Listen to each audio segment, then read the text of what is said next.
मनसे अध्यक्ष राज ठाकरे वायबी चव्हाण सेंटरला पोहोचलेले आहेत आणि तीच ही ताजी दृश्य आपण पाहतोय। मनसे अध्यक्ष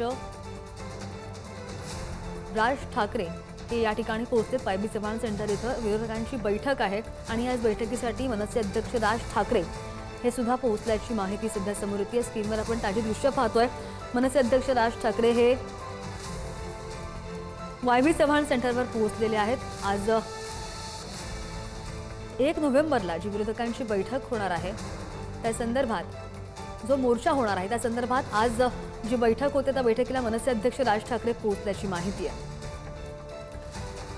1 नोव्हेंबरचा जो मोर्चा आहे त्या संदर्भात आज या मोर्चामध्ये या बैठकीमध्ये काय ठरतं, काय रणनीती ठरते हे सुद्धा पाहणं महत्त्वाचं असेल। मनसे अध्यक्ष राज ठाकरे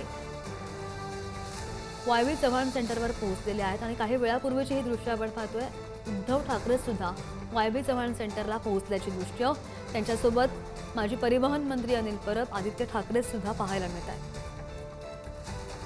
आज ही विरोधकांची बैठक होईल आणि उद्याच्या मोर्चाच्या रणनीती संदर्भात या बैठकीमध्ये चर्चा होईल। आता यांचं विरोधकांचं काय ठरतं हे सुद्धा पाहणं महत्त्वाचं असणार आहे। 1 नोव्हेंबरचा मोर्चा आहे आणि याच मोर्चाच्या पार्श्वभूमीवर विरोधकांची आज बैठक आहे आणि याच बैठकीसाठी मनसे अध्यक्ष राज ठाकरे वायबी चव्हाण सेंटरला दाखल झालेले आहेत। एक एक करून सगळे विरोधक या ठिकाणी पोहोचताना पाहायला मिळतात। काही वेळापूर्वी उद्धव ठाकरे, आदित्य ठाकरे, माजी परिवहन मंत्री अनिल परब सुद्धा पोहोचल्याची माहिती आणि या संदर्भात आणखी अपडेट करत आमचे प्रतिनिधी श्रेयस सावंत आपल्या सोबत आहेत। श्रेयस, मगाशी उद्धव ठाकरे पोहोचले, आता राज ठाकरे पोहोचलेले आहेत। आणखी कोण कोण येणं बाकी आणि कधी या बैठकीला सुरुवात होते? मनसे अध्यक्ष राज ठाकरे आता नुकतेच इकडे वायबी चव्हाण सेंटरला पोहोचले आहेत। एकंदर पाहिलं गेलं तर मनसे अध्यक्ष राज ठाकरे यांच्या अगोदर आदित्य ठाकरे, उद्धव ठाकरे हेही देखील इकडे पोहोचलेले आहेत।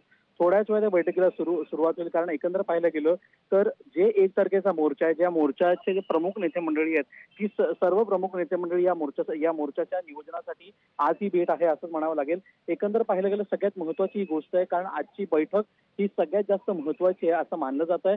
कारण एकंदर पाहिलं गेलं तर कुठून मोर्चा होणार याच्यामध्ये जरी समरमातील तरीही फॅशन स्ट्रीट पासून हा मोर्चा सुरू होणार आहे। आतापर्यंत ती गोष्ट क्लिअर झाली आहे। फॅशन स्ट्रीट ते थेट आपण बघू शकतो तर CST तिथेपर्यंत हा शक्यता आहे। एकंदर पाहिलं गेलं म्हणजे परब देखील इथे पोहोचलेले आहेत, अनिल देसाई इकडे पोहोचलेले आहेत, त्यामुळे अनेक नेते मंडळी जे आहेत ते सर्वजण इकडे आता येताना आपल्याला दिसत आहेत। जी खऱ्या अर्थानं महत्वाची गोष्ट आहे ती हीच आहे की आजच्या घटनेला 1 तारखेच्या मोर्चाबद्दलच्या सगळ्या गोष्टी ज्या आहेत ते सगळ्या लोकांना माहिती पाहिजे। त्यासोबत सर्वसामान्यांचा हा मोर्चा आहे, सर्वसामान्य पण तेवढ्या प्रमाणात या मोर्चाचे सहभागी झाले पाहिजे आणि याकडे सगळ्यांचं कल आहे, याकडे सगळ्यांचं लक्ष आहे। आपण आता याकडे सगळ्यांचं लक्ष आहे। आपण आता वायबी चव्हाण सेंटरला आहोत आणि वायबी चव्हाण सेंटरला आता सगळे नेते मंडळी एक एक करून येताना दिसत आहेत। शरद पवार असतील, उद्धव ठाकरे असतील, आदित्य ठाकरे असतील, राज ठाकरे असतील, काँग्रेसकडून खऱ्या आता विजय वडेट्टीवार किंवा आपण बघू शकतो तर बाळासाहेब थोरात या बैठकीला उपस्थित, राष्ट्रवादीकडून जयंत पाटील, शरद पवार हे लोक खऱ्या अर्थानं आपण बघू शकतो ते लोक उपस्थित असतील। बाकी पक्ष देखील आहेत जे या बैठकीला उपस्थित आहेत। विरोधी पक्षांचा मिळून खरं अर्थानं हा मोर्चा आहे, पण हा मोर्चाचं खरं कारण कळलं तर या मोर्चाबद्दल अजूनपर्यंत प्रत्येक पक्ष, मग विरोधी पक्ष असो, मनसे असो, शिवसेना ठाकरे गट असो, शरद पवारांची राष्ट्रवादी असो, काँग्रेस असो, हे म्हणतायत की हा फक्त विरोधकांचा मोर्चा नाही, हा सगळ्यांचा मोर्चा। आम्ही त्यांना पण खऱ्या अर्थानं तिकडे आमंत्रित केलंय। मात्र आतापर्यंत आपण कळलं तर विरोधी पक्षच एकत्र या मोर्चा दिसणार आहेत आणि त्याच्या नियोजनासाठी ही भेट होताना आपल्याला दिसते। अशाच कोणकोणत्या मुद्द्यांवर या बैठकीमध्ये चर्चा होण्याची शक्यता वर्तवली जाते?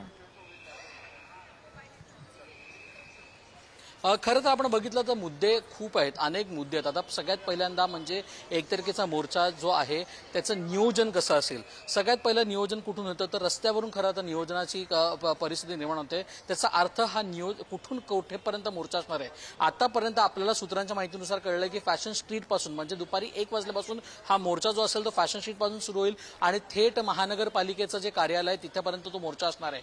तिथेपर्यंत जी लोक असतील, आता हे लोक जेव्हा येत असतील तेव्हा 3ही चारही पक्षाची लोक एकत्र येणार आहेत. त्यासोबत जर आपण बघितलं तर सर्वसामान्य जर मोर्चात एकत्र आले तर त्याबद्दलची गर्दी, त्यांचं नियोजन, सगळ्या गोष्टी पाहायला गेल्या तर त्याच्याबद्दल चर्चा होऊ शकते. दुसरी सगळ्यात महत्त्वाची चर्चा ती म्हणजे मंचावर कोण कोण उपस्थित त्यावेळी असतील. ते मंचावर जो कोणी उपस्थित असेल त्याचा अर्थ ते लोक भाषण पण करतील. कोणानंतर कोण भाषण करणार त्याकडे पण सगळ्यांचं लक्ष राहील. त्याचे पण नियोजनाची जी गोष्ट आहे त्याची चर्चा होऊ शकते. त्याच्यानंतर तिसरी महत्त्वाची गोष्ट ते म्हणजे जे मुद्दे आहेत ते मुद्दे सूद खऱ्या अर्थाने या मोर्चात बोलले पाहिजे. कारण एकंदर पाहायला गेलं तर हा मोर्चा सर्वात जास्त महत्त्वाचा आहे. या मोर्चाच्या अगोदर आपण बघितलं गेलं तर आदित्य ठाकरे यांनी प्रेझेंटेशन केलेलं ते मतदार यादीचं जे घोळ आहे ते प्रेझेंटेशन दाखवण्यात आलं. आज मनसे अध्यक्ष राज ठाकरे आपल्या मेळाव्यात खरं तर प्रेझेंटेशन करणार आहेत. ते ईव्हीएम मध्ये कसा घोटाळा होतोय त्याच्याबद्दलचं प्रेझेंटेशन करणार आहेत. त्यामुळे प्रत्येक पक्ष मतदार यादीचा घोळ कसा आहे, आपण कशासाठी लढतोय, 1 तारखेचा मोर्चा कशासाठी निघतोय, हा सगळा तत्पर जी गोष्ट आहे ती सगळे चर्चेत आज होणार आहे. आज खऱ्या अर्थानं महत्त्वाची चर्चा आणि त्या महत्त्वाची चर्चा झाल्यानंतर महत्त्वाची बैठक झाल्यानंतर एक पत्रकार परिषद पण संयुक्त पत्रकार परिषद होणार आहे. या पत्रकार परिषदेत संपूर्ण नियोजन जे 1 तारखेचं असेल ते नियोजन सांगण्यात येणार आहे. अगदी श्रेयस, ताजी माहिती घेत राहू. धन्यवाद दिलेल्या माहितीसाठी.